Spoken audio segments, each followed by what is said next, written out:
Today, I have a very, very, very, very, very special guest. One of the most important people in my life is here today. So this week, what happened was, this week I was overwhelmed with so much gratitude. This entire past week happened that just made me see the grace of God for those who believe in it. Okay, let me explain this before you see him. So now I know this is going to be very confusing because I'm CK, right? But he is the main CK. A problem. You have to go through a certain experience of a problem. Saying no to people is sometimes very hard to me, even when it's something that makes me uncomfortable.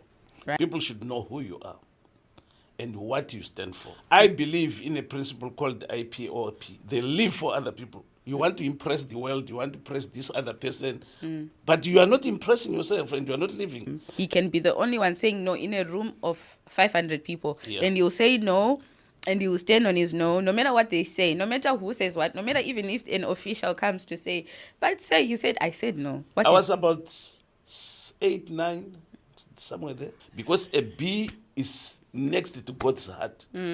Most of the human beings are good when they're in trouble. And by the way, if you are an evil man or an evil person, you can never keep peace. They will go away. Experience is the worst teacher. Happened that just made me realize, okay, God is really answering my prayers. So welcome back to another episode of Nothing But Everything podcast. I am your host, CK the Six. I am very excited to be back here, and today I have a very, very, very, very, very special guest. One of the most important people in my life is here today. I've never said that about any guest, but to be fair, I've only had one guest. So anyway, I'm very excited to introduce this guest that I have today.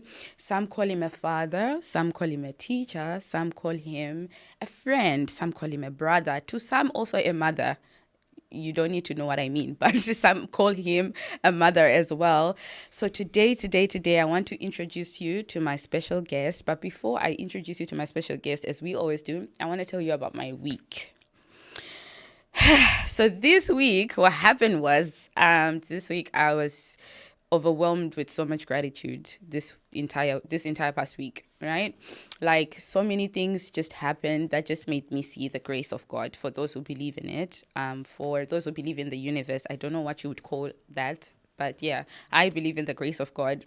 So I was overwhelmed with so much gratitude this past week, and a lot of things just happened that just made me realize, okay, God is really answering my prayers. So yeah, I don't know what your week was like. I hope you're also walking in the same spirit of gratitude. Just give thanks, I know it's also very hard to give thanks in the difficult moments, especially when you're going through that one thing that nobody else knows about. But that one thing, how they tell you to keep a positive attitude and stuff like that.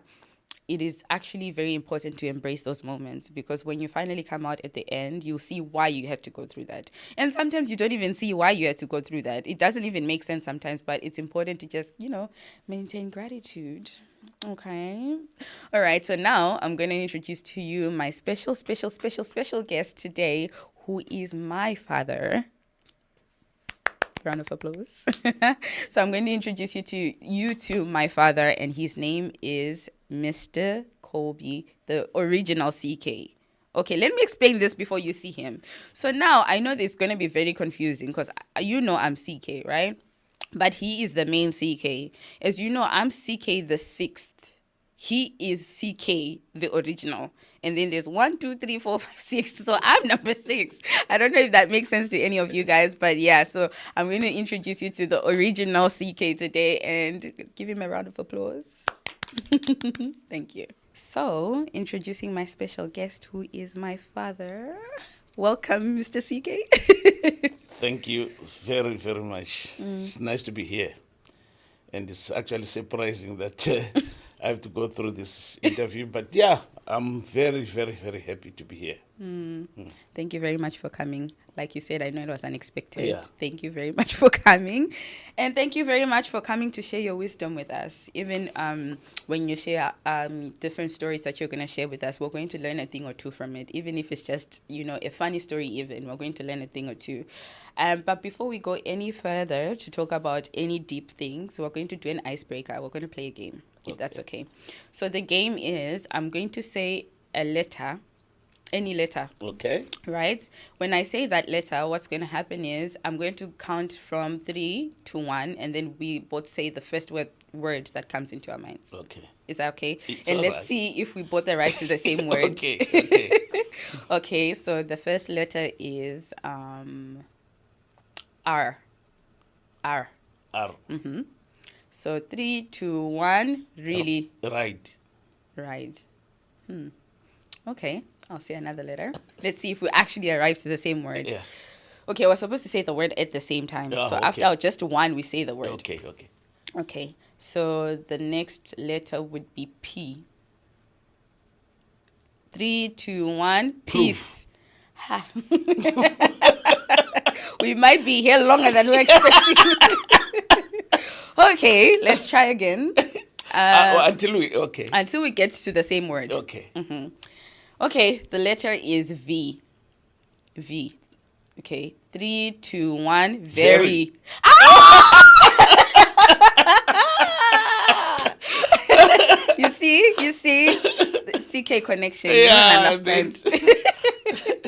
Yeah, because sometimes it takes years to get to the same letter. To the same thing. Yeah, because people have different ways of thinking, exactly. and people would think about other things. Okay, that was nice. That was what, 2 tries, right? Yeah. Oh wow, We got it on the third one. Yeah. nice. Okay, so let me just ask you. Now we're going to the deep questions, right? Okay. What is something that you think every single person in the world must experience at least once in their lifetime? A problem. Okay. Yeah. I believe that, and is this coming from my heart? You have to go through a certain experience of a problem. Unfortunately or fortunately, it goes both ways. Experience, most people like to say experience is the best teacher. I've got a different analogy to it all. Experience is the worst teacher. Why is that? Because experience will give you the examination before the practice. For instance, if you put your hand in fire, you get burnt. And that's an experience. Is that a good experience? No. There you are. So experience is a bad teacher. But it teaches you things that you'll never forget. That's why people that are fully experienced, they are rich in terms of knowledge and things that they've gone through. So you have to go through a problem for you to respect things that are happening in the general world. Wow. Okay. We are just starting and it's already getting serious. I've never thought about it that way at all. Yeah. Because most people, the answer to this question is always something like positive. Like you have to experience love, you have to experience happiness, peace. But a problem. That's interesting. That's good to think about. Wow. Okay, so the next question now would be, how do you, this is for me, your daughter, and your other daughters and sons in the world, right? How do you practice like boundaries, or how should we as the younger generation practice boundaries, and how should we communicate them? Because that is something I do struggle with, actually. Saying no to people is sometimes very hard to me, even when it's something that makes me uncomfortable, right? I struggle with saying no, and sometimes I put myself in uncomfortable situations just to make the other person happy. So what would you say I should do to practice those boundaries first, and then to communicate them to the people without, creating animosity? This life that we're going through should be a life that is guided by principles. People should know who you are and what you stand for. Okay? I believe in a principle called IPOP. Input positivity and you output positivity. Okay. Once everybody knows that you are a straightforward person guided by principles, they will not mess around with you. Because in most cases, people don't live for themselves. they live for other people. You want to impress the world, you want to impress this other person, but you are not impressing yourself and you are not living. And that gives you stress, that gives you frustration, and most of the time, you are never at peace with yourself. You don't have peace of mind. So it is important that you live in such a way that you clear cut boundaries, and you'll find that you have no problems. Yes. And how do you communicate those boundaries to people? Simply by people should know that there are certain things that a CK will not touch. And don't be afraid, by the way, to say no. You know, you just say, no. This is not the way I do things. I do things this way. Just openly, but without being harsh, of course. Just openly communicate your way and think people know that this is you. Yeah. Without being afraid of being different. Exactly. Actually, being different is a spice of life. You have to be different. Yes.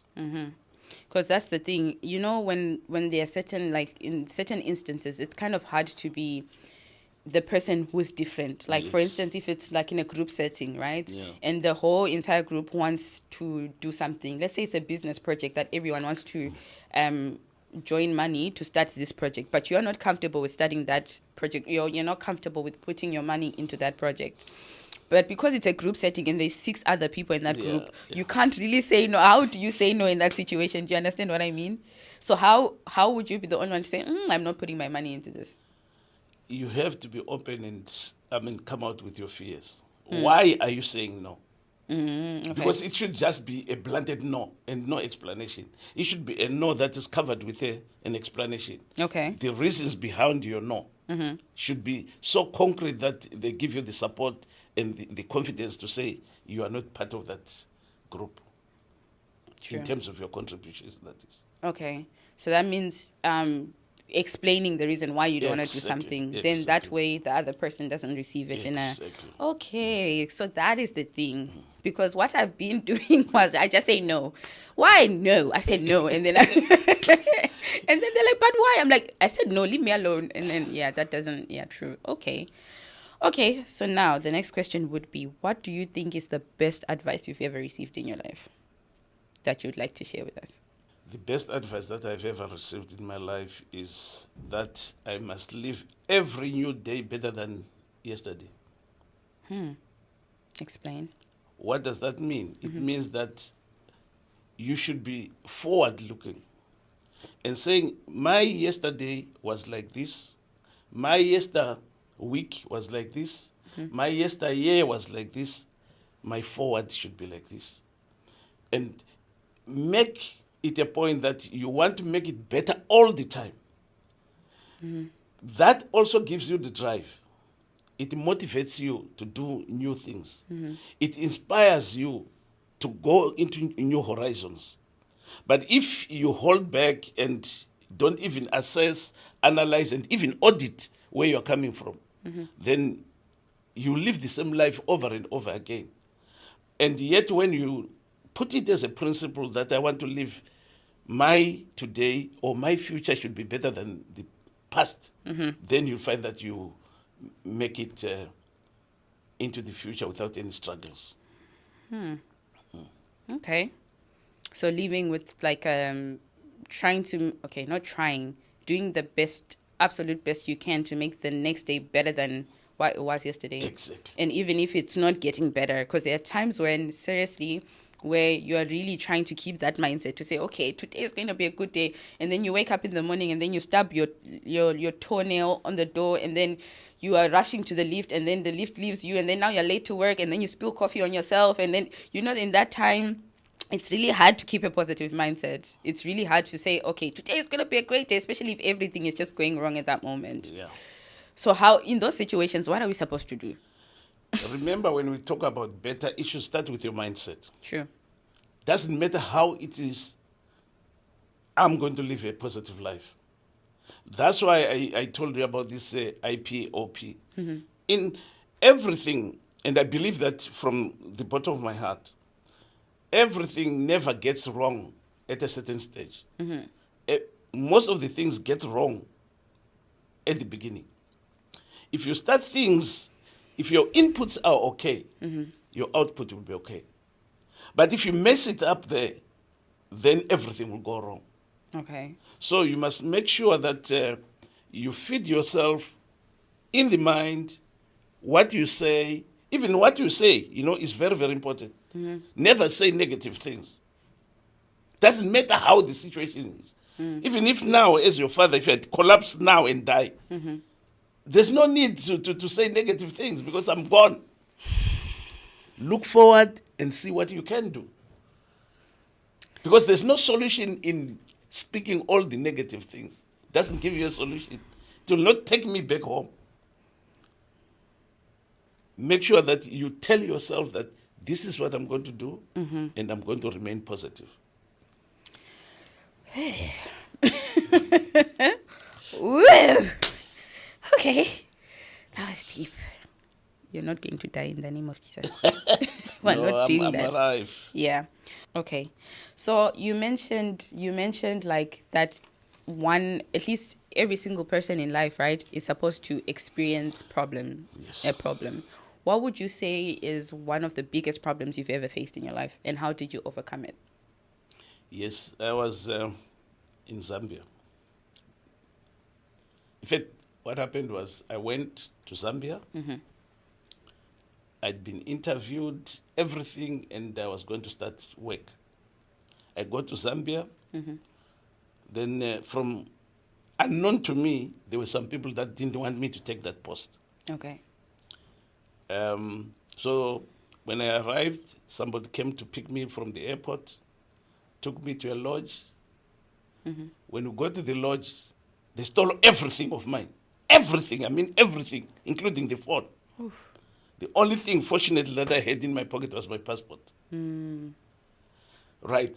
Now, what was supposed to happen was I was supposed to contact the company that I'm now here, so what is the next thing? And I didn't know that the people that had come to receive me at the airport were actually part of the group that was against my appointment. So there I was, stranded. I couldn't phone, I couldn't. So I lost the job. What Because did they you didn't do? even know that I was there. The lodge that I was supposed to be taken to, they changed it. So I got stranded. I didn't know what to do.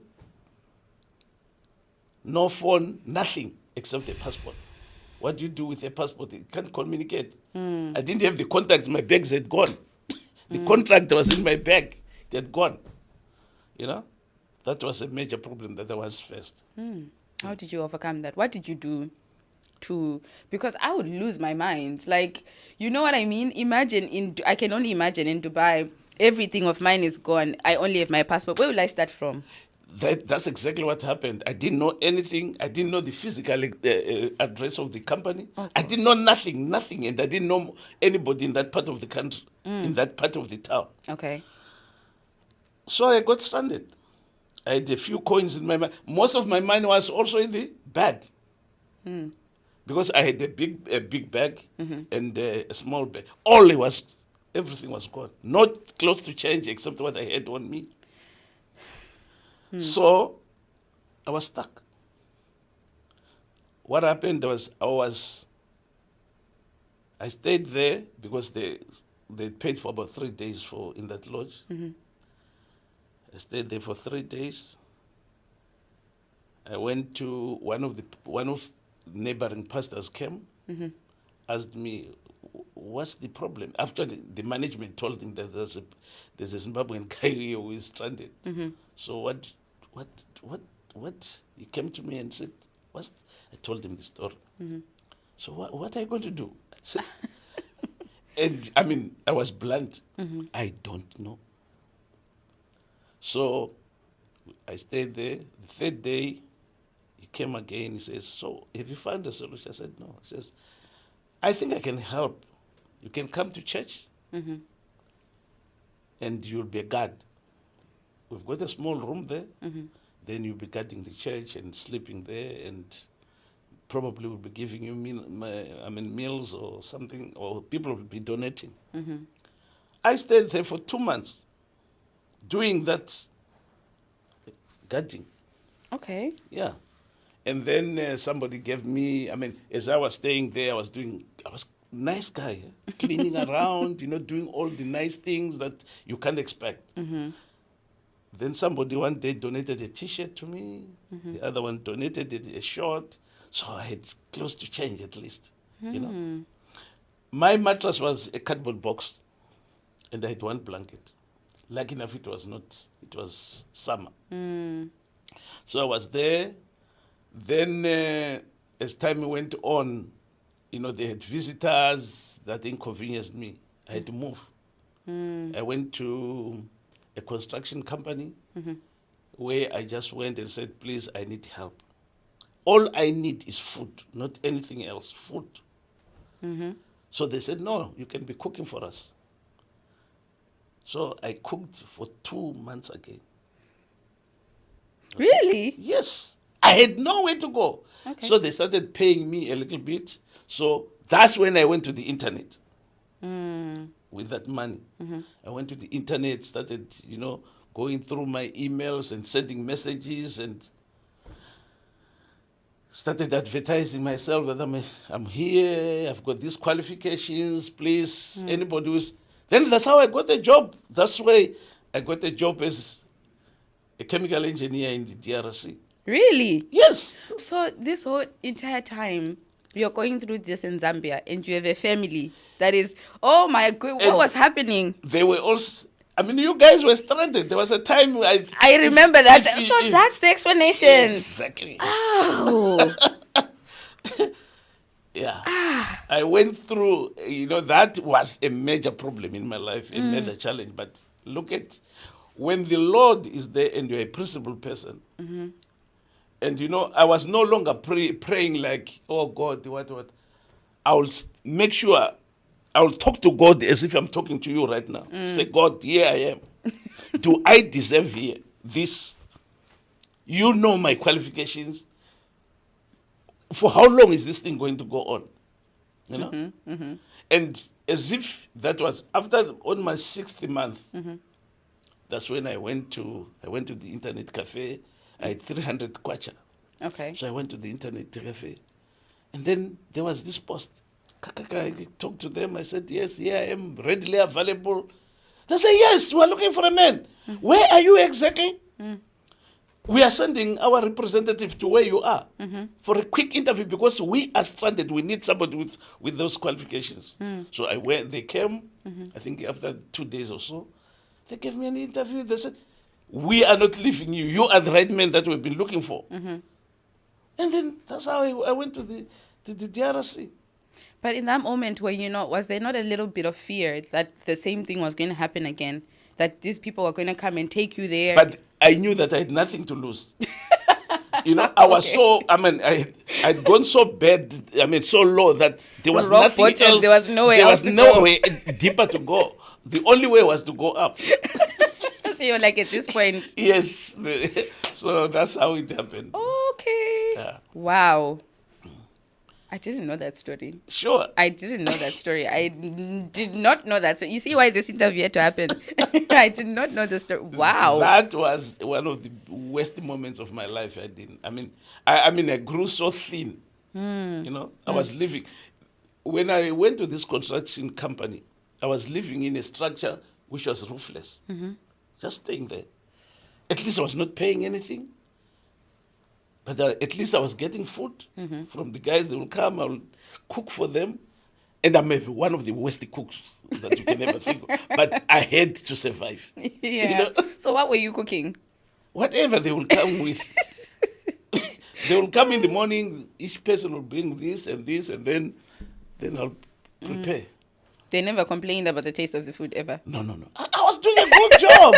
Because, this was survival. I had no choice. There are times when you look at yourself and say, hey, I think I've told you before about the law of the inevitable eventualities. That if you do good, something good will come. I had to be good. I had to do everything that they wanted.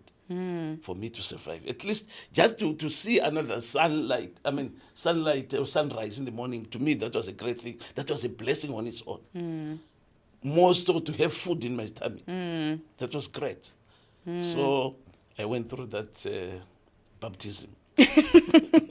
Wow. So what I've learned from the story you've just shared is the power of being excellent even when you're still at the bottom. No matter what happens, like no matter what it is, the role that you're doing, you could be a cleaner, you could be a Yes. security guard, you could be, the lowest rank in the company that you're working in, but just like keep being excellent, do your best, exactly. because like you said, IPPO, input, output. Yeah, IPOP. IPOP, exactly. Like whatever it is that you put is what you get out. It's very important to be excellent. I know sometimes you'll be there doing that job and then you're feeling somehow, you're like, oh, but I have these qualifications. I mean, we have an example here, right? And then you start looking for other opportunities, but you're not being excellent in that job that you're in there. That job could be a training ground for something better. Yeah. So it's important for you to be excellent no matter what it is that you're doing. Even if your job is just to clean cups in a kitchen and that's just your job. Yeah. And you have other colleagues, you have to be the best cup cleaner. Just be the excellent cup cleaner. Do things that other cup cleaners will not do. Maybe your job is just you're supposed to just wash the cups and put them there. Yes. If you can, go the extra mile and wipe the sink that you're washing the cups in. That makes you stand out, right? That's number one. The number two that I learned from the story you shared was the power of asking for help. Yeah. You said you went to this construction company, you told them I need help. If you hadn't done that, what would have happened? I don't know. You see? I could have been arrested maybe after stealing or something. Yeah. But yeah. And take it from there. The only qualification that I had there during that time was life. The fact that I was alive, that was my qualification. Wow. And then I had to add on determination to say, I shall survive. I will come out of this. Whatever the means, I'll come out of this. At that time, did you have a picture of what you wanted? Like, sometimes you say, okay, at this moment in time, I'm going to come out of this and I'm going to buy a house. I'm going to have a car. Is that what you were thinking about in that moment? Or you just wanted to come out? No. Those things are not important when you are at that rock bottom. Yeah. What you are thinking of is, will I be alive tomorrow? And if I'm alive, where will I be? Who will be with me? And then, of course, there are these things to think about. You go in retrospect and say, but what's happened with my family? But then if those things bog you down, then you lose it. Yeah. Just say my family is okay. God is looking after them. This time is my lesson. Yeah. I'm being taught. That's why I said the problem when we started it. The best way to experience things is to go through a problem. Then you will see the value of everything. There are times when I would sit there and see ants moving. And I will appreciate, oh God, this is very nice. These ants are so organized. This, you start having the value of everything. If somebody gave me a pencil, oh my Lord, it will be like he has given me the whole studio. Because I'll take that scribble thing on my cardboard box. Remember, my mattress was a cardboard box. I started writing things on there, start writing the names of my children, their ages, what are they doing? They don't know where, and they must not know what I'm going through. Yeah, because at that time, you can't communicate that with them, because you cause stress for everyone. I didn't want them to know what I was going through, because I will traumatize them. True. So that's how it works out. Wow. So do you think that there are some things that you wouldn't have learned ever in your life if you hadn't gone through that experience? A lot. There are two words that I would like to put forward when you ask that question. The word urgent and the word important. Sometimes you go through things that are important. So important that is exactly what the embodiment of your life, nothing else, but just that. And then urgent. What was important to me at that time was to keep alive. What was urgent to me was to make sure that I get food and at least to survive. So you'll find that in life, there are things that might be very, very important, but not urgent. So you have to know what you take first. Do I talk like, a qualified engineer? Or do I present myself as a human being? So I went as a human being and I survived. That's why I'm here right now in Dubai.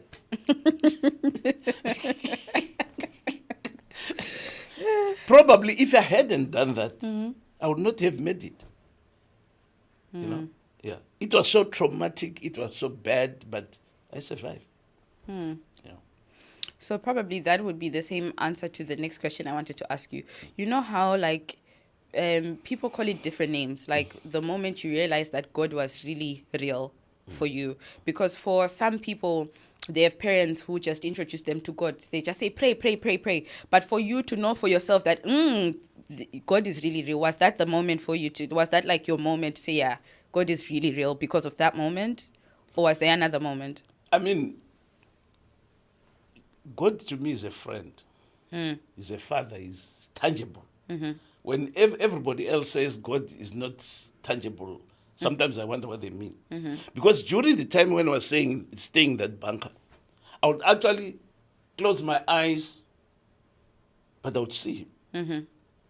And he will tell me that, son, don't worry. You'll graduate very soon. Something is going to happen. So when you have got hope, that's why from that time I've actually, remember I was once in the army. So now I've joined the new army. I'm now in the Brigade of Hope.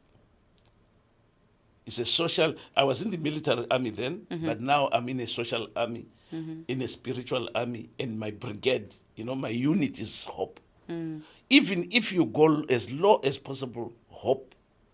As long as you've got hope in your life. Never, never, ever lose hope in anything that you do in life. Then you'll make it. Yeah.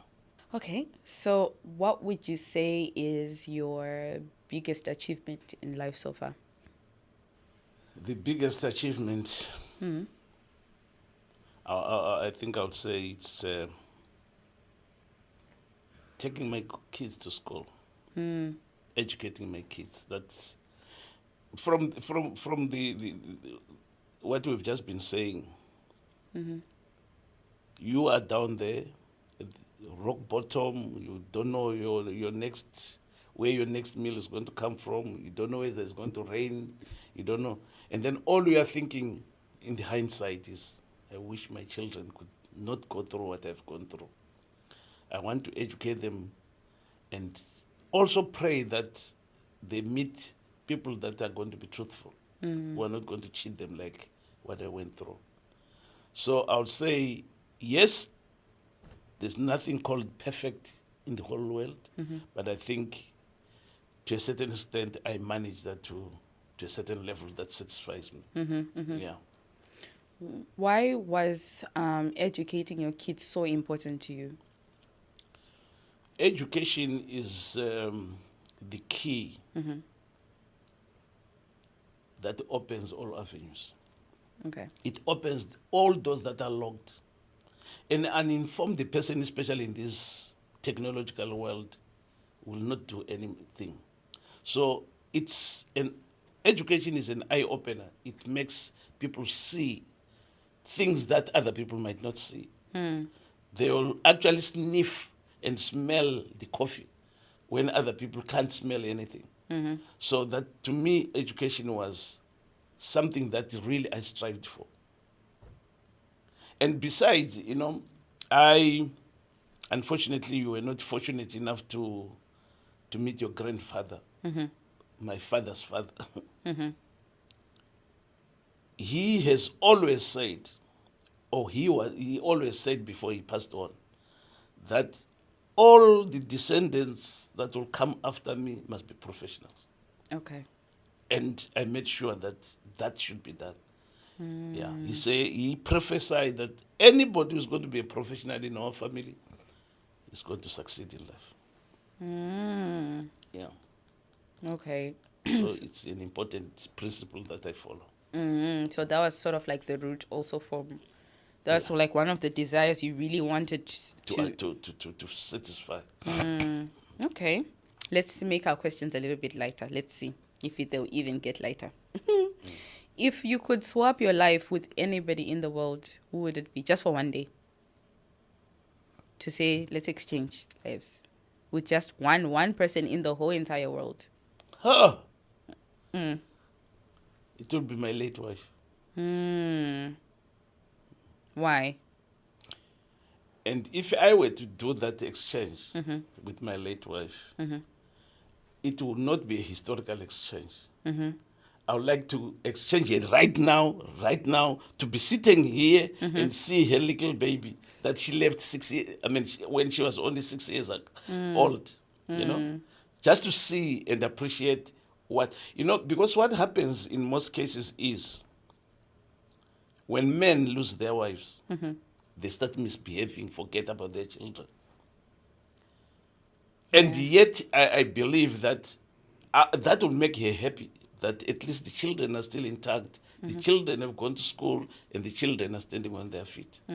Just that, I think that I'll have done a service to myself. True. Yeah. True.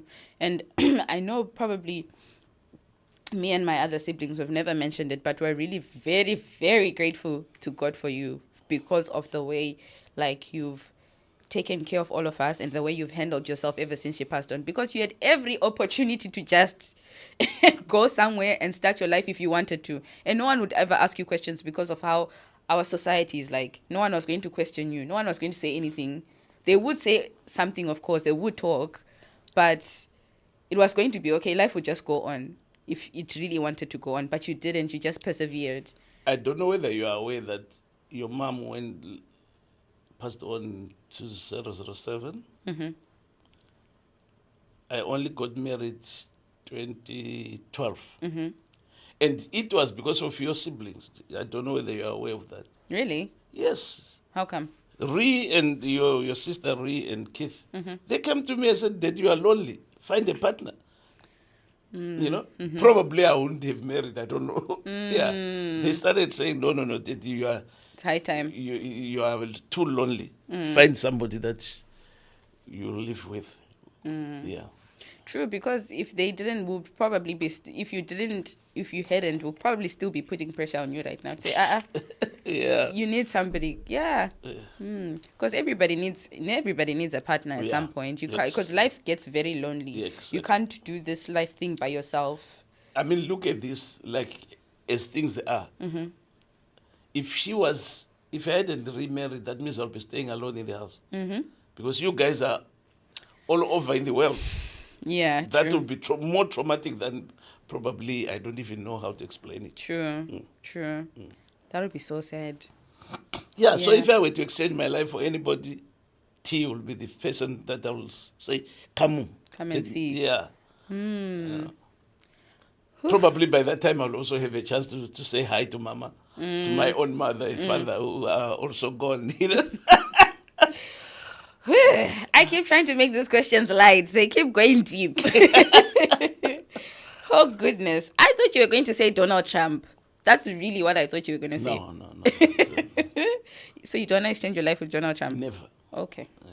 Because I know you like him so much. I like him, but not to that level. To exchange lives? Yeah.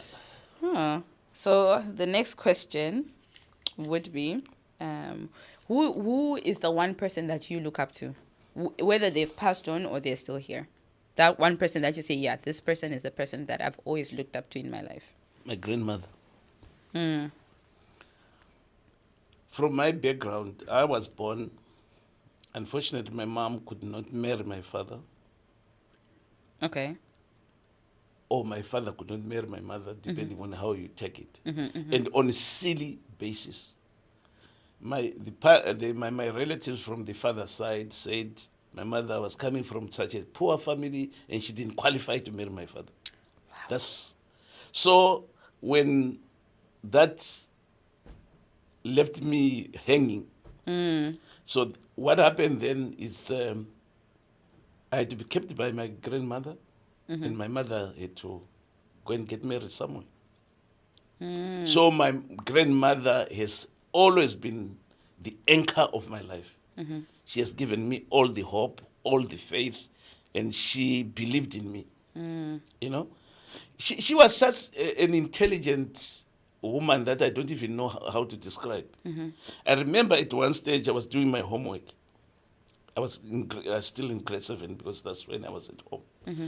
So it was actually mathematics, and I was struggling with my calculations. Then she went out and said, she got some nuts or some ground nuts and said, here you are a genius, I know you're going to do it. And, that inspired me.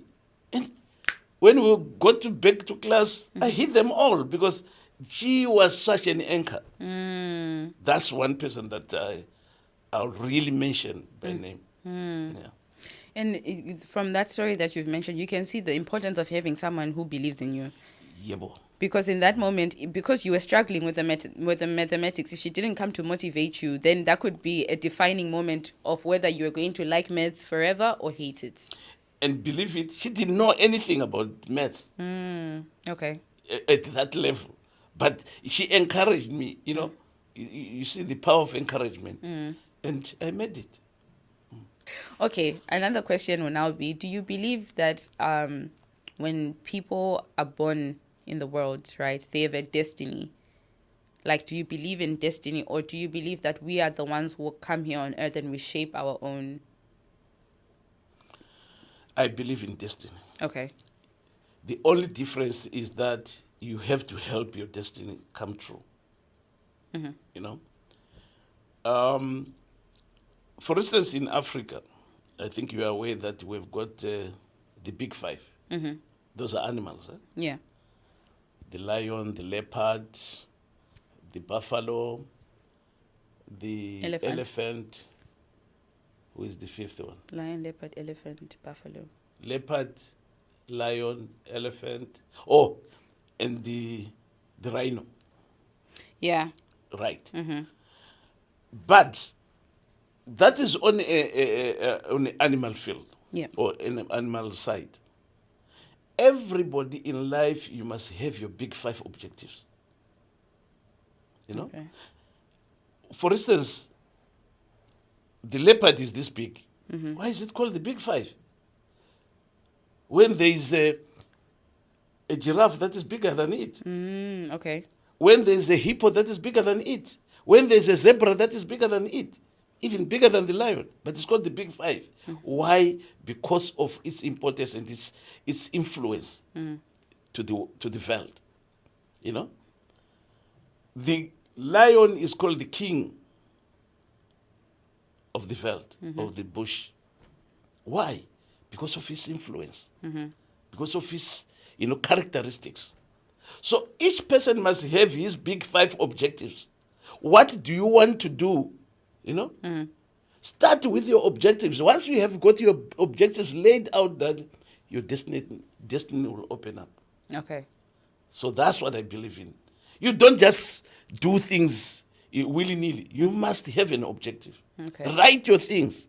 In most cases, what you write, what you have scheduled will come true. If we sat down and said, I want to go to the studio, it will never happen. Yeah, until you wrote it down and say, at 1:01, we should be at the studio. Here we are. It's a written objective. Okay, let me see if the next question will loosen things. Okay. Okay, is there something about you that you think most people don't realize? Or that's something that one thing about you, right, that you feel like most people don't even see, but it's there? Yes and no. I believe that consistency is the mother of mastery. When I do things, I make sure that I do them over and over. I've got routines myself, and my routines are clear. In the morning, I must have this, and then I go for my exercises, I do this. It's clear, And I'm a principled person. Like you said, sometimes if you say, to me, a no is a no. If I say a no, I mean it. And We know. sometimes if you have eye contact with me, it will tell you exactly what I mean when I say no. We Yeah. know. We So, know. I can communicate my things even just using body language.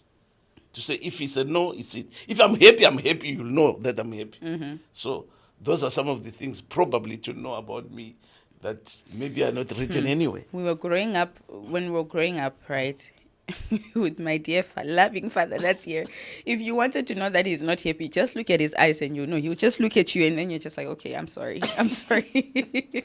Which is very true. Yeah, his no is a no. And there's something that I've learned from him or about him, that he doesn't mind being the odd one out in a room. He can be the only one saying no in a room of 500 people. Yeah. And he'll say no, and he will stand on his no matter what they say, no matter who says what, no matter even if an official comes to say, but say you said, I said no. What is it? So In fact, let me explain that yeah. using what we went through during the time when I was a kid. In our community, a lot of people were keeping pigs. Pigs. Pigs. Okay. Yeah. And those pigs were free range. They were not crawled. They Okay. would just roam around So how would you but it was known differentiate them? that this one belongs there because they had, different markings on the ears and Okay. all that, yeah. So at one stage, what do you call this big male pig? I think it's a boar or something, yeah. It ate a child, Ate a child. a little baby. It ate him and left only the head. I was about 8, 9, somewhere there. And then I took a decision right there that whatever happens, I'll never eat a pig. I will never keep a pig. I will never, even farming. Up to now, that's it. That explains a lot. Yeah, I don't trade in pigs. It explains a lot. A friend of mine at one stage gave me a drink. He bought a drink. He says, Then as I was about to take it, he says, yesterday I sold my pigs. I took that drink and poured it down. I don't take anything from a pig. And look at that, I was a little baby. I told everybody that I don't want. Then they used to send us, go and feed the pigs. I said no. As a little baby, I said no. They beat me as much as they could. I told them no. You can kill me, I'm not going to feed the pig anymore. Oh, wow. But can you believe it? About 3-4 years down the line, nobody was keeping a pig at home and nobody's eating a pig in our family. Everybody got influence from that. So I actually agree with you that when my no is a no, usually it's very difficult to reverse. If ever it's reversed. Yeah. Unless it is, something that is an argument and we're talking about, facts and things. But if it's on principles, I don't reverse. Where did you get these principles from? Where did they start? Is it because you were reading so many books, or because I know you as a principled man ever since I've known you? Some of them, yes, I would say I got them from this book and that book and whatever. But most of them, I think they were actually inborn. I mean, when I was 8 years old, to say I'm not going to deal with pigs, I hadn't read any book, So I think there was an inborn, and then I reinforced them through books. Yeah, because I've always known you to be a principled man. If, like you're saying, the routine, when we're growing up, you'd say everyone must be up at 5. Yeah. And that is that. Everyone should be up at 5. And if you're not up at 5, why are you not up at 5? What is your reason? Oh, my goodness. Yeah, you're right. Okay, so all of that came from, all of that. What about all of these routines? Where do they come from? One thing that is overlooked in life is people's health. If you've got a principle, especially about that keeps you alive, you can never be worried about anything if you are dead. And the problem is, especially with health, a lot of people get worried about thinking about health or doing something about health when they are sick. But if you really want to do things, prevention is better than cure. I mean, I praise the Lord as I'm speaking right now. I'm 67 years old as I'm seated here right now, plus a few months, of course. But I've never gone to a hospital. I was only hospitalized once when I had a car accident. Mm? And this was on the 9th of September at 3 o'clock, 1983. You know? That's the only time I was hospitalized in my whole life. I've never been hospitalized because I know what I eat, what to do, how to exercise, and all those things. Yeah. So that discipline on its own will keep you alive. And also remember, sometimes we don't get the right meaning or the right definition of discipline. Discipline should be doing the right thing despite supervision. In the absence of everything. When you're alone out there, what do you do? How many things have you done that I shouldn't know? You know? Yeah. But if you think about it, and then how many things do I do and say, I don't want my children to know this.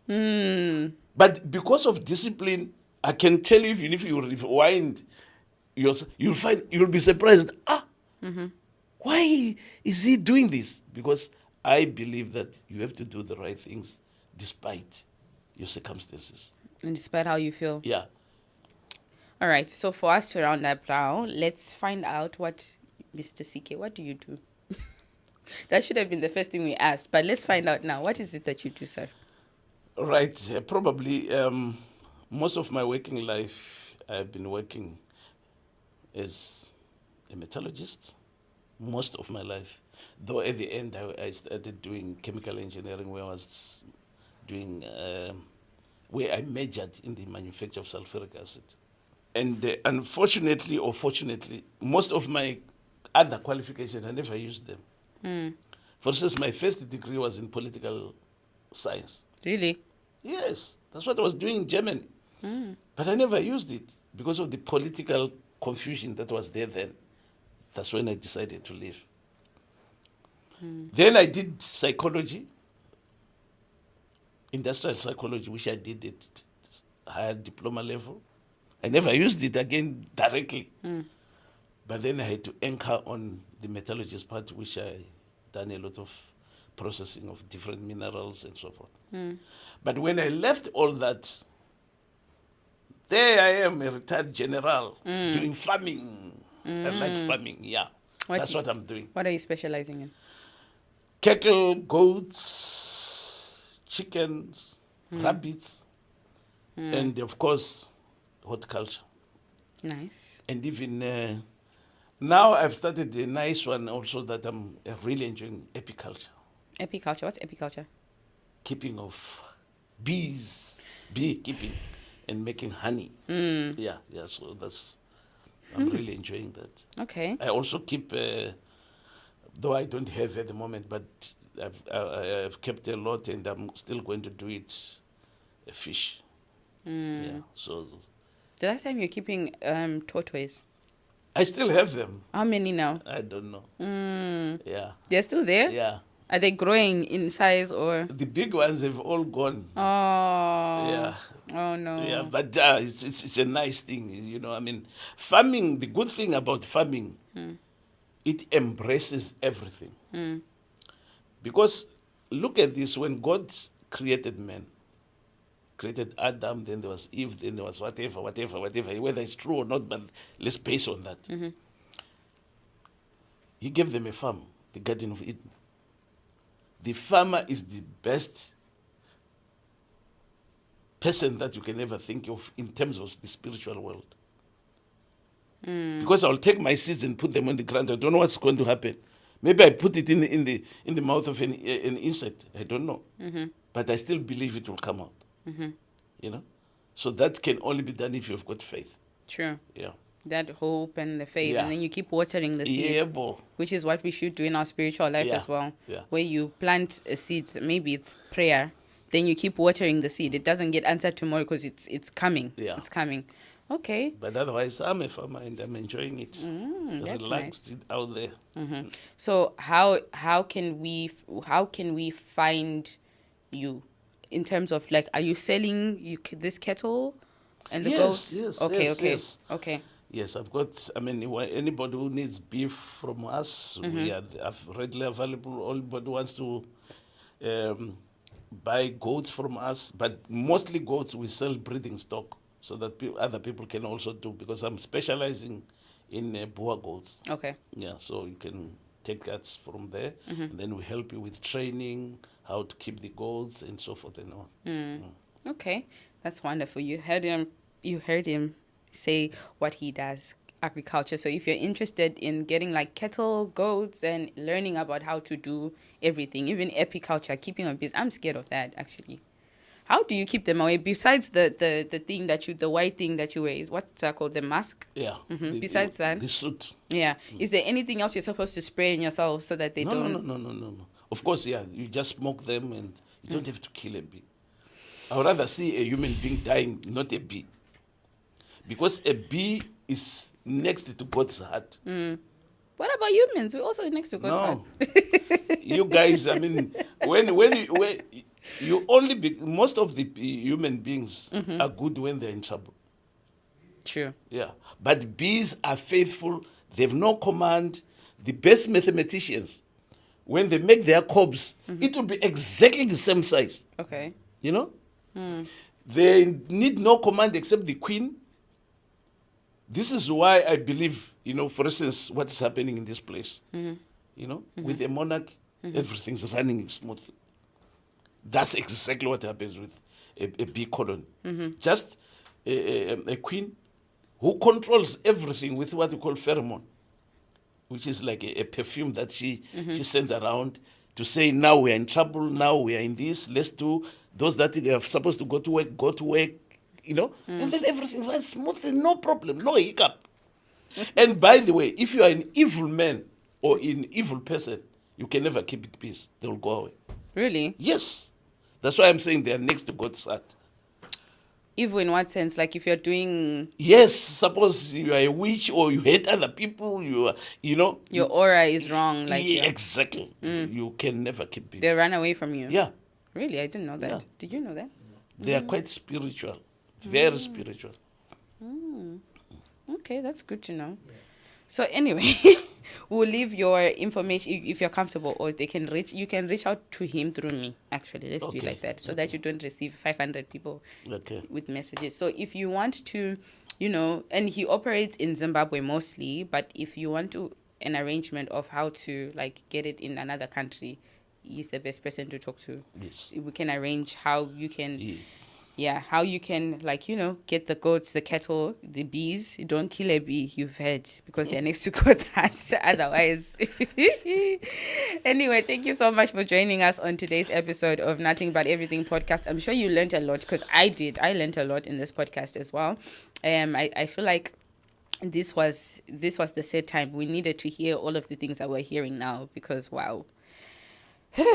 Anyway, yeah. My pleasure. Thanks for having me. Thank you so much for coming. Is there one last thing that you want to say before we go?